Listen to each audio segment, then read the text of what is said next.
আল্লাহ পাক বলেন প্রতিযোগিতা করো আল্লাহর মাগফিরাত কামনার জন্য আর জান্নাতে যাওয়ার জন্য প্রতিযোগিতা করো, আল্লাহর রহমত পাওয়ার জন্য সৎ কাজের প্রতিযোগিতা করো, তাহলে আল্লাহ রাব্বুল আলামিন তোমাদেরকে ক্ষমা করবেন আর তোমাদের জন্য এমন জান্নাত দিবেন যেই জান্নাত আকাশের বিশালতার জমিনের বিশালতার মতো।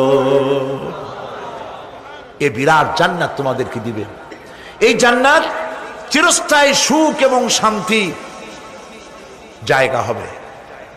মাসালুল জান্নাতিল্লাতী উইদাল মুত্তাকুন ফিহা আনহারুম মিন মাইন গায়রি আসিলিন ওয়া আনহারুম মিন লাবানিন লাম ইয়াতাগায়্যার তা'আমুহু।